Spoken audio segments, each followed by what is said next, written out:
The day Park Ji-ho's daughter was born, the delivery room went silent. Not the warm, tearful silence of new parents overwhelmed by joy, not the reverent hush of nurses witnessing the miracle of new life. No, this silence was different. It was the kind of silence that falls when something happens that nobody has the words for yet, the kind that sits heavy in the chest and presses against the throat like a secret that does not know how to become a sentence. The baby girl let out her first cry, fierce and full of life, her tiny fists clenched like she had already decided this world owed her nothing and she intended to take everything anyway. But it was her head that made the doctor hesitate before handing her to the nurse. Perfectly smooth, perfectly round, not a single strand of hair, not one. In a country where female babies were often born with soft tufts of jet black hair, in a culture where a woman's hair was her crown, her identity, her inheritance passed down from grandmother to daughter like a sacred treasure, this child had come into the world completely, entirely, magnificently bald. The head nurse, a woman in her late 50s who had delivered over 3,000 babies in that hospital and had never once flinched, pressed her lips together and said nothing. The younger nurses exchanged glances. The attending physician cleared his throat and quickly moved on to checking the baby's vitals, pretending that what he had just seen was not already burned into his memory forever. Outside the delivery room, in the private waiting corridor that had been cordoned off from the rest of the maternity ward at the insistence of 6 large men in dark suits who had arrived 2 hours before the birth and had not moved since, Park Ji-ho sat with his hands folded in his lap. He was not a man people looked at twice by accident. When you looked at Park Ji-ho, something happened inside your body before your brain caught up. Your shoulders tightened, your stomach dropped just slightly. Your eyes wanted to move away, but found they could not because looking away from Park Ji-ho felt like turning your back on a loaded weapon. He was 41 years old, with the kind of face that once was handsome in a sharp, angular way, and was now something beyond handsome, something harder and more permanent, like a sculpture carved by a man who had stopped caring about beauty and started caring about truth. His jaw was set, his dark eyes were still. He wore a charcoal suit that had been pressed that morning by a man whose entire job was to press his suits, and he had not loosened his tie once in the 4 hours he had been sitting there. Park Ji-ho was the most feared man in Seoul. He ran the Northern Shadow Syndicate, a criminal organization so deeply embedded in the financial, political, and social infrastructure of South Korea that some people in certain government offices had stopped thinking of it as crime altogether and simply called it business. He controlled 6 districts. He had the private numbers of 3 sitting cabinet ministers. He owned 3 legitimate corporations, 2 entertainment agencies, and 1 very well-reviewed restaurant in Gangnam that he had never actually visited. Men crossed the street when they saw his car. Rival organizations sent fruit baskets on his birthday. And right now, this man who made senators nervous and made hardened criminals speak in careful, measured tones, this man was sitting in a hospital chair with his right knee bouncing almost imperceptibly, which was the only thing in the world that could have told you he was frightened. The door opened. The doctor came out and said, "Mr. Park, you have a daughter." Ji-ho stood. The 6 men in dark suits straightened simultaneously like trees in a sudden wind. He asked, "She is healthy?" His voice was quiet. It was always quiet. "Perfectly healthy. Strong lungs, excellent reflexes, good weight." The doctor paused for just a fraction of a second. Ji-ho noticed, he always noticed, before continuing. "There is one thing that may surprise you. The child was born with no hair." Silence. "No hair," Ji-ho repeated. "It is not medically concerning," the doctor said quickly, because when Park Ji-ho repeated your words back to you in that tone, it was important to clarify things as fast as possible. "Some children are born without hair. It grows in within months, sometimes a year. There is nothing wrong with her." Ji-ho said nothing for a moment, then he nodded once, walked to the door of the delivery room, pushed it open, and went inside to meet her daughter. What happened in that room in the next 4 minutes only Ji-ho and the nurses who were present would ever know. But when the head nurse came out 15 minutes later, she was pale in a way that had nothing to do with bad news. She looked like a woman who had just watched something she did not have the language to describe. Later, when a younger colleague asked her what had happened, she simply said, "He looked at her like she was the most important thing he had ever seen in his life." She paused. "And I have seen that man on the news. I have seen what they say about him. But in that room with that baby, he was just a father." She shook her head slowly. "God help anyone who ever hurts that child." It had started, as most extraordinary things do, with a single moment that felt completely ordinary. 3 years before that silent delivery room, Park Ji-ho had been in Douala, Cameroon, on what his organization diplomatically called an international business consultation. In practical terms, this meant he was there to have a quiet, serious conversation with a West African shipping magnate about certain containers that had gone missing between Busan and Lagos in a way that was very expensive for Ji-ho's partners and very inconvenient for everyone's continued good health. The meeting went well. The matter was resolved in the way Ji-ho's matters were always resolved, quickly, completely, and without any need for follow-up. He had 2 days before his flight back to Seoul.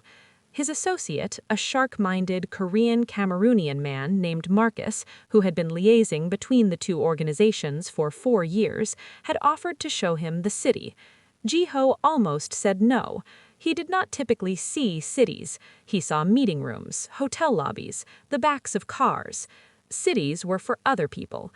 But something had made him say yes. Marcus had taken him to a neighborhood in Aqua, past the main business districts, through streets that smelled of grilled fish and engine oil and evening rain, to a small courtyard where a woman was standing with her back to them, directing 3 younger women who were loading enormous bolts of brightly colored fabric into a van. She was tall. She wore a yellow dress that had seen better days and sandals that were doing their best. Her hair was natural and magnificent, a dense crown of tight coils that she had not bothered to tame, and she was speaking in a mix of French and Cameroonian pidgin English that Ji-ho could not understand, but whose rhythms he found himself listening to as though he were hearing music. Then she turned around. Her name, he would learn in the next 20 minutes, was Blessing Njoku. She was 32 years old, originally from Buea in the southwest region, and she ran a small fabric distribution business that supplied materials to seamstresses across 3 neighborhoods. She had a commerce degree from the University of Buea, a 7-year-old nephew she was helping to raise, an extremely healthy distrust of strangers, and absolutely no idea who Park Ji-ho was. That last part was for Ji-ho the most remarkable thing about her. Everyone knew who he was. That was the condition of his life, the weight of recognition in every room he entered, the slight shift in atmosphere that his presence caused, the careful, calculated way people chose their words around him. He had not had a conversation with a stranger who did not know what he was in over 15 years. Blessing Njoku looked at him the way she would look at any man her business associate had brought to her courtyard unannounced, with polite assessment, moderate interest, and absolutely no deference whatsoever. "Marcus," she said in English, "if this is another buyer who wants to negotiate my prices down because he thinks I am running a charity, please tell him to go back where he came from." Marcus had started to speak. Ji-ho had held up a hand to stop him. "I am not here to negotiate prices," he said.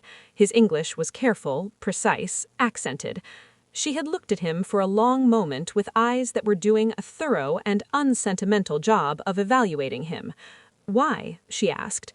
He had thought about it. "I heard you talking," he said. It was the most honest thing Park Ji-ho had said to another person in years, and even he was not entirely sure why he had said it. Blessing had stared at him for another 2 seconds, then turned back to her workers and continued giving instructions. But she had not told him to leave. He stayed for an hour. They talked about fabric, about Douala, about the difference between this city and Buea, about what it meant to run a small business in a place where the infrastructure made everything harder. He asked him what he did. He told him he worked in trade and logistics. This was true enough. She accepted it without pressing further because she was a pragmatic woman, and she had learned that men in logistics in this part of the world often had complicated answers to that question. When he left, he shook her hand. She had a firm handshake. He flew back to Seoul. 3 weeks later, he had Marcus call her with a business proposal, a legitimate one, carefully constructed, a contract to supply certain materials to a Korean Cameroonian textile intermediary that Ji-ho quietly owned. It was a real offer, at a better rate than she would have found anywhere else, with no strings attached. She called Marcus back 2 days later and said she had had a lawyer look at the contract and it appeared to be legitimate, so she would accept, but she wanted to negotiate one clause. Ji-ho had smiled when Marcus told him this. It was the first genuine smile his associates had seen on his face in a very long time, and it unsettled them considerably. He went back to Douala 4 months later, ostensibly to review operations. He went back 3 months after that. The third time, he stayed for 10 days, and Blessing Joku's neighbors began to talk. The fourth time, he met her family. The fifth time, he asked her to come to Seoul. She said no. She said, "I have a business here. I have a family here. I do not know Seoul. I do not know you well enough yet." He nodded. He flew back to Seoul. He called her every day for 3 months, sometimes for 20 minutes, sometimes for 2 hours, in the strange mixture of English and his improving French and her 3 words of Korean that she deployed with magnificent confidence, regardless of whether she was using them correctly. The 6th time he went to Douala, he told her who he was. All of it. He sat across from her at a table in her kitchen with the evening light coming through the window and the sound of her nephew playing outside, and he told her everything. She was quiet for a long time after he finished. Then she said, "Are you a good man?" He had thought about this question for longer than anyone had ever asked him to think about anything. "I do not know," he said. "I have done things that are not good. But I am trying to be honest with you, and that is something." She had looked at him with those eyes that did not flinch. "Why are you telling me this?" "Because," he said, "I have decided that I want you in my life, and I will not begin that by lying to you." Blessing Joku was quiet for another long moment. Then she said, "I will need to think about this." He waited. She thought. 2 months later, she called him and said, "I will come to Seoul for 3 months to see." She came for 3 months. She stayed. They married quietly 18 months after they had first met, in a ceremony with 8 people present: her mother, her sister, her nephew, Marcus, and Ji-ho's 3 most trusted associates, who had never seen their boss look nervous before and were unsure what to do with the information. Seoul received the news of Park Ji-ho's marriage the way Seoul received all news about him, in whispers, with wide eyes, and with great care not to say anything within earshot of anyone who might report back. The wife of the most feared man in Seoul was African. She was Cameroonian. She was beautiful and direct and had an alarming tendency to say exactly what she thought in multiple languages simultaneously, and she had no patience whatsoever for the elaborate social performances that structured Korean elite society. The wives of Ji-ho's associates were afraid of her for the first 3 months. Then they were fascinated by her. Then 2 of them, the ones who were also privately exhausted by the elaborate social performances, became genuinely fond of her. Blessing settled into Seoul like a woman who had decided that a new city was a project to be approached systematically. She learned Korean with the same focused practicality she applied to everything. She found the markets, she found the food she loved, and the food she would tolerate, and the food she intended to avoid forever. She found 3 women from Cameroon and 2 from Nigeria who had married Korean men and formed a small, fierce community of their own. She was happy. Ji-ho, who had spent 20 years not being happy and largely stopped expecting to be, found himself uncertain what to do with the way she made him feel, and defaulted to making sure she had everything she needed and trying to be home for dinner when he could. Then she became pregnant, and 9 months later, in a delivery room that went strangely quiet, their daughter arrived. Perfectly smooth head, not a single hair, brown skin, and her mother's eyes and her father's jaw already set like she meant business. They named her Park Soo-Yeon. In Korean, it meant graceful and beautiful. Soo-Yeon grew hair eventually, of a kind. By the time she was 2, a faint, soft fuzz had appeared on her scalp. Not the long, silky, dark hair common to Korean children, but a tight, close curl pattern that sat almost flat against her head, dark and dense and clearly her mother's daughter's hair, growing at its own pace, in its own way, and not consulting anyone about it. By 6, she had perhaps 2 inches of tight coils all over her head, which her mother maintained with oils and care and the specific knowledge that she had accumulated for a lifetime of being a woman with this type of hair in a world that had largely been designed by and for women with other types of hair. By 12, it was perhaps 4 inches, worn in small puffs or braids, or sometimes loose and rounded, always clean, always cared for, always distinctly, unmistakably, beautifully hers. In the neighborhood of Gangnam-gu, where they lived, in the private school she attended, in the children of businessmen and politicians and celebrities and people who did not discuss exactly what kind of business they were in, Soo-Yeon Park was always the one who looked different. She had known this from an age before she could fully articulate it. She had sat in front of her mother's mirror at 5 years old, watching Blessing comb through her coils, and asked why her hair was like this and not like the other girls at school. Her mother had said, without pausing in what she was doing, "Because your hair is yours. Nobody else's hair is exactly like yours. That is the point." Soo-Yeon had considered this. But the other girls have long hair.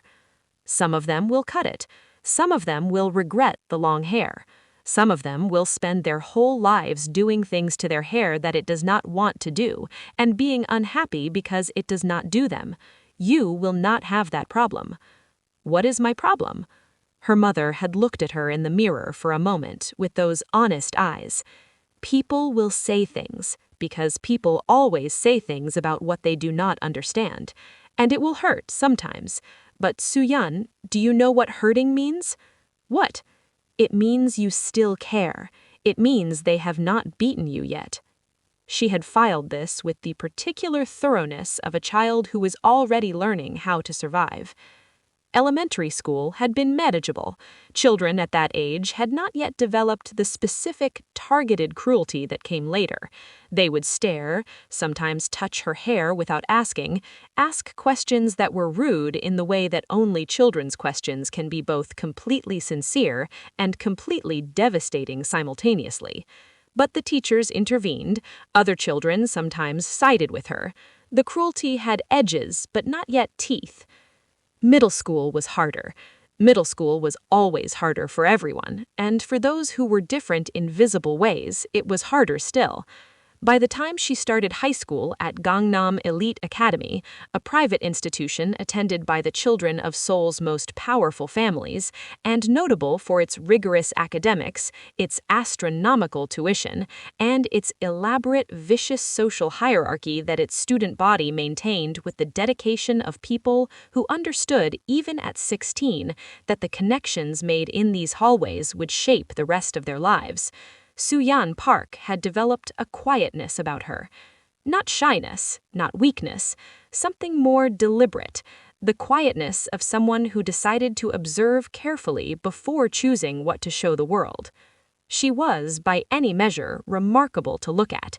She had her father's height, taller than most of her female classmates, taller than some of the boys. She had Blessing's bone structure, high cheekbones, strong jaw, a kind of elegant architecture to her face that worked from every angle. Her skin was a warm, deep brown that caught light in a way that the pale girls in her class spent small fortunes trying to replicate in very different ways. Her eyes were her mother's, dark and direct, and not particularly interested in performing anything for anyone. And her hair, still that close-cropped, perfectly maintained crown of tight coils, currently perhaps 6 inches long and worn in a natural, rounded shape, was unlike anything any other person in Gangnam Elite Academy had on their head. The boys noticed her. They just noticed her in the specific, vicious way that teenage boys sometimes notice girls who are beautiful and different and undefended, as a target. His name was Chu Hyun-soo. He was 17, the son of a real estate developer, popular in the particular way that boys with money and no moral compass are popular among teenagers who mistake performance for substance. He was tall, not unattractive, the kind of boy who had been told he was charming so many times that he had stopped questioning whether it was true. He started in October of Soo-Yeon's first year, in the way these things always started, with a comment. She had been walking to class, and he had been in the hallway with his group, and he had looked at her hair and said, loud enough for everyone in the corridor to hear, "Why does Park Soo-Yeon always look like she forgot her wig?" Laughter, the kind that bloomed quickly and fed on itself. Soo-Yeon had not stopped walking. She had turned her head, looked at him for exactly 2 seconds with the flat, assessing look she had inherited from her father, and then walked on. This was, in Choi Hyun-soo's world, the wrong response. The right response was to react, to be hurt, to be angry, to be embarrassed, to give him something to escalate. Her silence was a denial of his power, and boys like him did not tolerate that. He escalated. The comments continued, in the cafeteria, in the hallways, in the communal spaces where groups of teenagers performed for each other, and the loudest voice usually set the terms. He had a gift for cruelty that was as effortless as it was thoughtless. He never seemed to plan it, just reached into his casual store of contempt and pulled something out, dressed it up as a joke, and distributed it freely. Half-breed, sometimes, in a term that wrapped casual racism in the plausible deniability of a laugh. African jungle girl. Once, memorably, in front of a class waiting for a teacher who had not yet arrived. "Do you think she's bald under that little bush? Because, you know, in her people's culture, they just—" He did not get to finish that sentence. Not because anyone stopped him, but because Soo-Yeon had turned from the window she had been looking out of and looked at him with something in her eyes that was not hurt and was not anger and was not embarrassment, and was instead something so cold and so complete that Hyun-soo had stopped mid-sentence and felt, for just a moment, a sensation he had no name for, a feeling like standing at the edge of something very deep and suddenly understanding that the ground was not as stable as he had thought. He finished the sentence anyway, differently, softer, and people laughed, but the laughter was different too. He told himself he had won. He went home that night and thought about her eyes for 2 hours and told himself he had not. Her mother knew. Blessing Park knew the day it started because Soo-Yeon came home from school and was quiet in a particular way, eating dinner with one hand in her own lap as if she needed to hold on to herself, answering questions with slightly more efficiency than usual, going to her room earlier than she needed to. Blessing let her be for the evening. The next morning, before school, she stopped her daughter in the kitchen and said, "Tell me what happened." Soo-Yeon looked up from her breakfast. "It is nothing." "I know," Blessing said, sitting down across from her, "but tell me anyway." So she did. When Soo-Yeon finished, Blessing was quiet for a moment. Then she said, "You know who your father is." Soo-Yeon nodded. She had known for several years, not every detail, but the shape of it.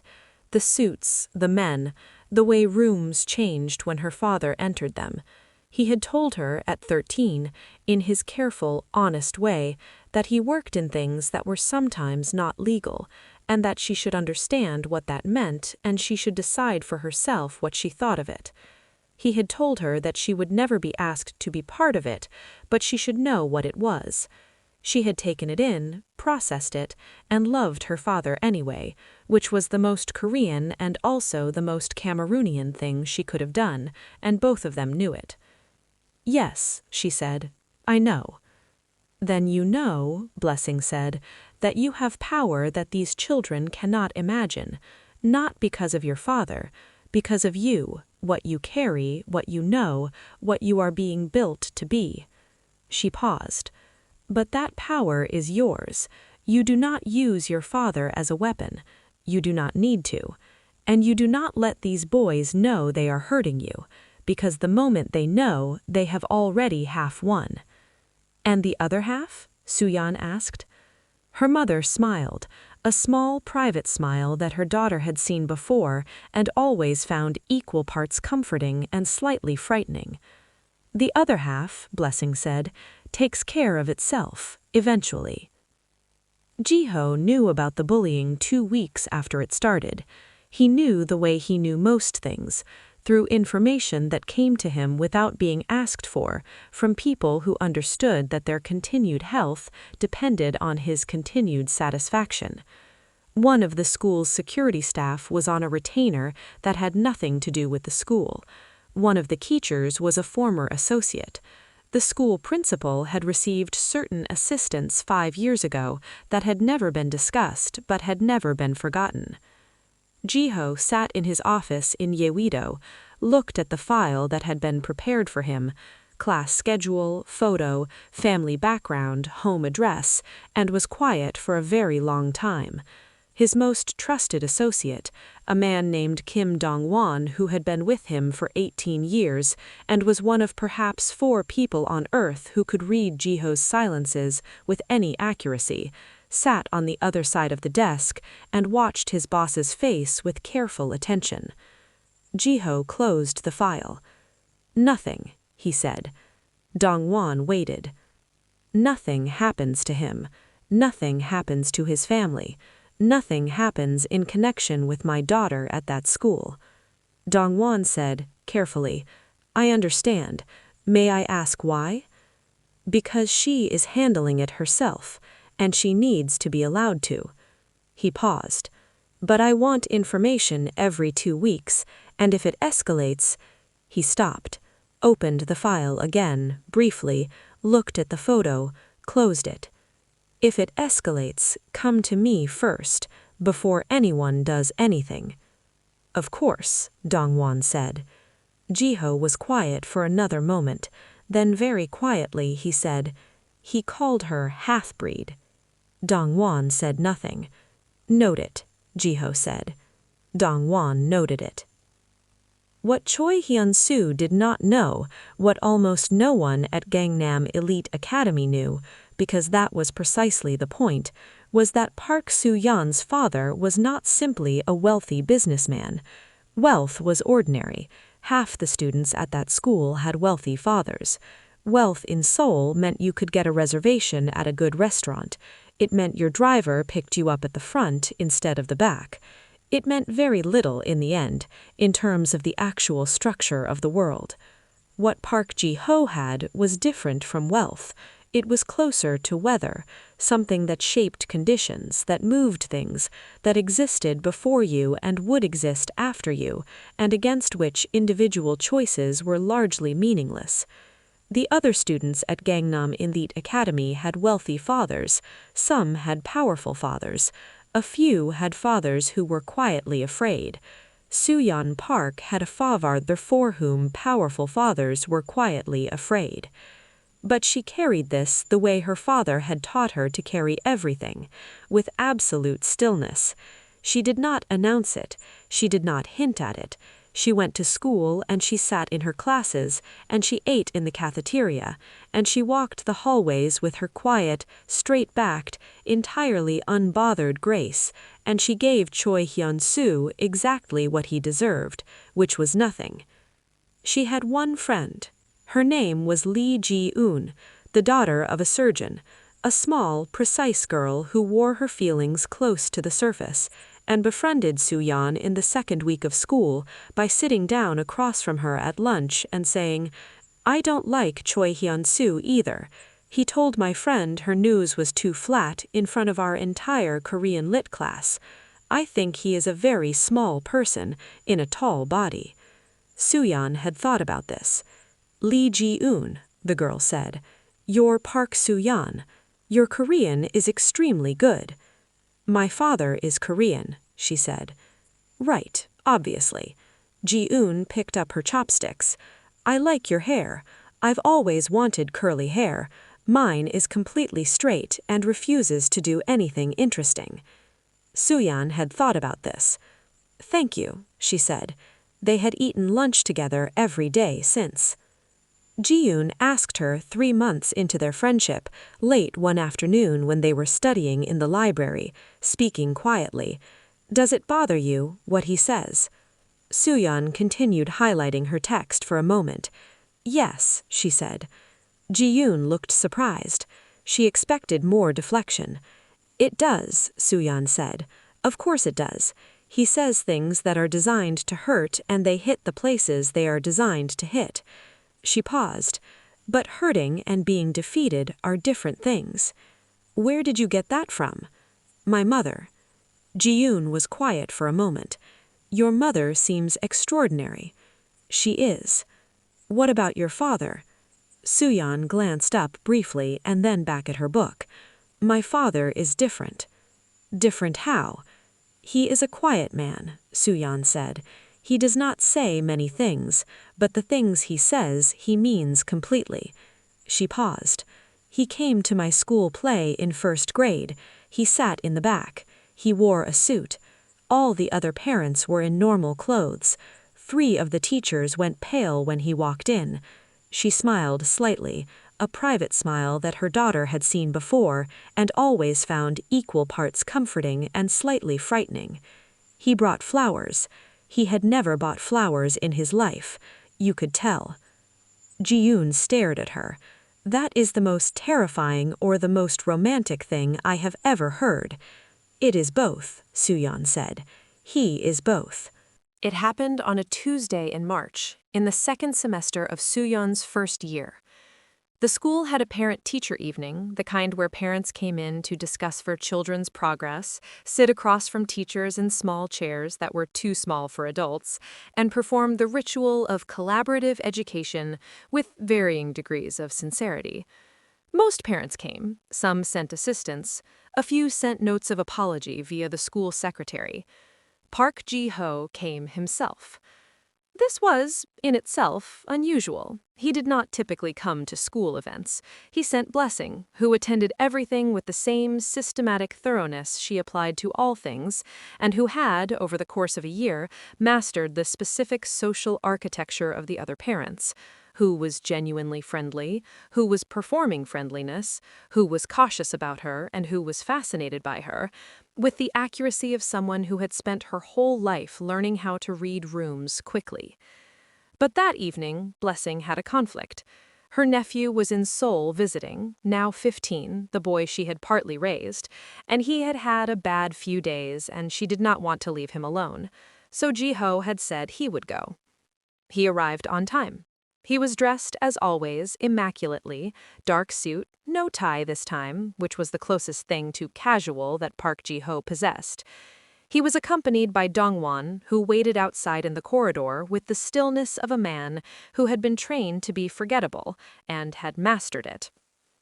The effect of Ji-ho's arrival on the school was the effect he always had in spaces. A slight recalibration of the atmosphere, a ripple of awareness that moved through the people in the room before most of them could explain why they suddenly felt the need to be slightly more careful. He went to the first teacher's room, sat down, listened to what was said about his daughter, asked 3 precise questions, and moved on. He was in the corridor between the 3rd and 4th teacher when it happened.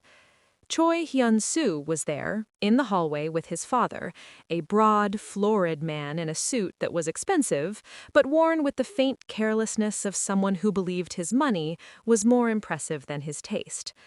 Hyun-soo was standing with the particular posture of a teenage boy in his father's presence, slightly performed, slightly diminished, needing to reassert himself.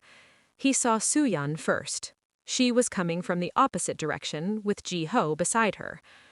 Something happened in Hyun-soo's brain in that moment, the particular short circuit that happens when a teenage boy's cruelty and his need to perform for an audience collides with spectacularly bad judgment. He was with his father, he was in public, he wanted to demonstrate something. He said loudly, with a laugh in his voice, "Oh, Park Soo-Yeon, even your dad looks African." Silence. The kind that fell in that delivery room 17 years ago. Complete and immediate and total. Choi Hyun-soo's father turned to look at his son with a sudden, terrible attention. Because Choi Hyun-soo's father, whatever his many other failings were, had recognized Park Ji-ho the moment he walked into that hallway, had recognized him the way every man in his professional circle recognized him, reflexively, viscerally, with the specific adrenaline of someone who suddenly understands that they are standing much closer to something dangerous than they thought.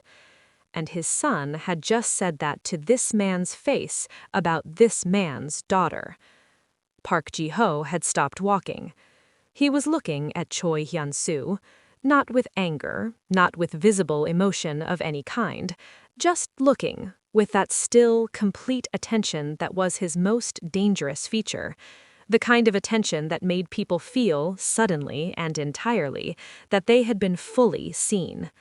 Hyun-soo's laugh faded, dried up, became nothing. His father said, very quietly, "Hyun-soo." A warning, a whole conversation in 2 syllables. Ji-ho turned his attention to his father. Choi Myung-jae was a man who had built a career on managing situations, on smoothing things over, on the particular pragmatic intelligence of someone who understood that in Korean business, how things looked mattered as much as what they were. He had never been less sure of anything in his life than he was in that moment. "Park Shi," he said, using the respectful address with the careful intonation of a man who understood that the next 30 seconds were going to set the terms of something that lasted much longer than 30 seconds. "My son," Choi Myung-jae said. "I know what your son has been doing," Ji-ho said. 3 words. Quiet, absolute. Choi Myung-jae went still. "For the past 6 months," Ji-ho said. Not loudly, not with any visible heat, just stating something factual. "I know what he says to my daughter. I know what he calls her. I have known since the 2nd week." Hyun-soo had gone pale in the way that teenagers go pale when they understand for the first time that the world extends beyond the closed system of high school, and that things have consequences that travel outside those walls. "I did not respond," Ji-ho continued, "because my daughter was handling it herself, because she is more than capable of managing a boy who says unkind things in hallways." He looked at Hyun-soo for a moment, a look that Hyun-soo would describe to his own children 20 years from now as the most frightening single moment of his life. "She does not need me to respond to you. I want to be clear about that." Pause. "But you said something just now in my presence about my daughter." Another pause. The corridor was absolutely silent. Several other parents and a teacher had stopped moving entirely. "So I am saying this once, to you and to your father, publicly, so there is no confusion." Ji-ho's voice did not change in temperature or volume. It was perfectly even. That was somehow the worst part. "My daughter is exceptional. She is the daughter of a Korean man and a Cameroonian woman, and she carries the best of both of us, which is more than most people in this hallway can say for themselves. Her hair, her skin, her face, her name, these are not topics for your son's entertainment. They are not topics for anyone's entertainment." He looked back at Choi Myung-jae. "I trust that this will not need to be a longer conversation." It was not a question. Choi Myung-jae said. "It will not. I give you my word." Ji-ho nodded.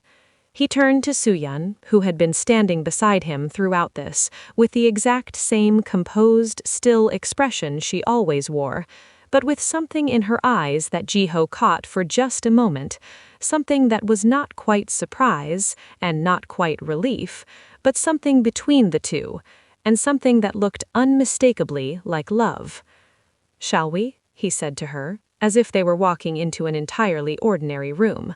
"Yes," she said. They walked on. Choi Hyun-soo never said another word to Park Soo-Yeon. He was also, within 3 months, no longer at Gangnam Elite Academy, his family having decided, for reasons that were never fully explained, but were completely understood by anyone who knew the relevant parties, that a school in a different district would be better suited to his educational needs. Word spread. It spread the way things spread in enclosed communities where everyone's business is everyone else's business, obliquely, in halves and hints, through the particular telephone of women in waiting rooms and men in parking lots and teenagers who listened at doors. Nobody knew exactly what had been said, nobody knew exactly what it meant, but everyone understood with the communal intelligence of people who lived in the world of Seoul's elite that Soo-Yeon Park was not someone to be touched. The girl whose hair was different became not feared exactly, not treated with the false warmth that came from fear, but seen, really seen, the way people see things when they understand that what they were looking at was never ordinary. Her grades had always been excellent. She had her father's discipline and her mother's intelligence, and neither of them had ever once suggested that she might consider anything less than her best. Now her teachers began to see her with clearer eyes, to hear her contributions in class with more genuine attention. Students who had participated in the background laughter began to recalibrate. Ji-yoon, who had witnessed the hallway moment from 15 feet away while walking to find her own parents, came to school the next day with the particular bright-eyed energy of someone who has just watched something historic. "Your father," she said, sitting across from Soo-Yeon at their usual lunch table, "is the most frightening man I have ever seen in my life." "I know," Soo-Yeon said. "He didn't raise his voice once. He never does. He said you were exceptional." Soo-Yeon was quiet for a moment, looking down at her lunch. "He did," she said. "Did you know he would do that?" "No," she said, and then, after a pause, "He told me he would not interfere. He said I needed to handle it myself. He meant that." She picked up her chopsticks. "But he also—" She stopped. "What?" Ji-yoon asked. Soo-Yeon thought for a moment about how to say something that was true and difficult to articulate, about what it meant to have a father who kept his word, even when his word was hard, and who also, without contradiction, loved you in a way that had walls and teeth and would not stay silent forever. "He is consistent," she said finally. "Everything he does, he means, so when he says something good, you know he means it too." Ji-yoon was quiet for a moment. "I think," she said carefully, "that you have one of the most complicated families in Seoul." "Probably," Soo-Yeon agreed, "but also possibly one of the best." Soo-Yeon smiled, a real one, not the careful private one she usually deployed. "Don't tell him that. He will be insufferable." Soo-Yeon was 23 when she graduated from Yonsei University with a degree in international business. Her mother sat in the front row in a yellow dress, a better one than the one she had been wearing the day her future husband had first stopped and asked Marcus to pull over, and cried in the open, shameless way of a woman who had decided years ago that her feelings were hers and she would not perform anything for anyone. Her father sat beside her with the exact stillness he always had, in the exact kind of suit he always wore, and if his eyes were not entirely dry, that was something that existed only in that moment between him and whatever God he had quietly made his peace with over the past 2 decades. Soo-Yeon walked across the stage in her black gown and her graduation cap, and her hair, now a full, glorious, lush crown of tight coils, that she wore exactly as it grew from her head, without apology, without alteration, without any concession to anyone's idea of what it should be. She caught the afternoon light, and she received her diploma from the university president, and she turned to find her parents in the crowd. She found them easily. They were not hard to find. Her mother was the woman weeping with dignity in the front row.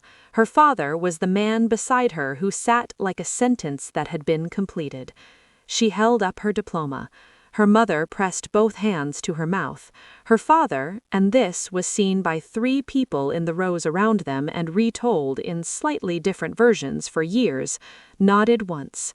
A single, slow nod. The kind that contained entire conversations. Soo-Yeon smiled. Later, at dinner, a private room in a restaurant in Gangnam that was very well reviewed and that her father, it turned out, had always owned, her mother held her face in both hands and said in the mix of French and English and Korean that had become their family's private language, "You are the most beautiful thing that has ever happened to me. You know that?" "You say that every year," Soo-Yeon said. "Every year it is still true," Blessing said. Ji-ho, seated at the head of the table with the particular expression he wore when he was happy and was aware that this was the kind of moment he would want to remember and was not certain he deserved it, said nothing. He reached across the table and put his hand on her daughter's. She turned her hand over and held it back. In a city like Seoul, in a community built on the fierce, specific beauty of particular kinds of women with particular kinds of hair and particular kinds of faces, a girl had been born different. She had been born into a story that was already complicated before she drew her first breath. The daughter of a feared man and a fierce woman, carrying 2 continents in her face and her name and the crown of her remarkable, untamable, magnificent hair. They had tried to make her small. They had tried to make her ashamed of the ways she was different, tried to use her difference as a wound. They did not know whose daughter she was. They did not know that the daughter of Park Ji-ho did not have the option of being small.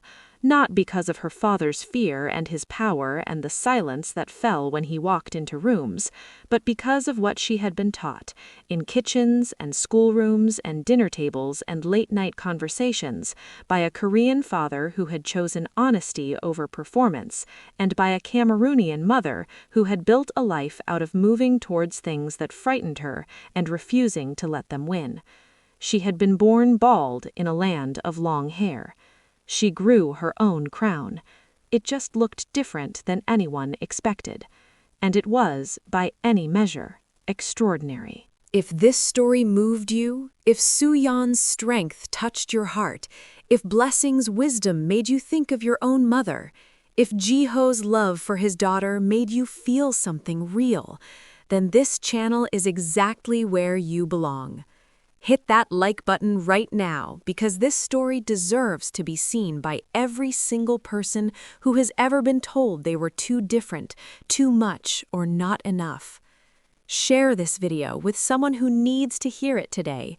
A daughter who feels out of place, a mother raising a child between 2 worlds, a friend who has forgotten how powerful they truly are. This story was made for them. And if you are not subscribed yet, what are you waiting for? Click that subscribe button and ring the notification bell so you never miss a story from this channel. Every week, we bring you the most powerful, the most emotional, and the most unforgettable African and Korean stories that will stay with you long after the video ends. Because here on this channel, we do not just tell stories, we tell your story. Welcome to the family. We have been waiting for you.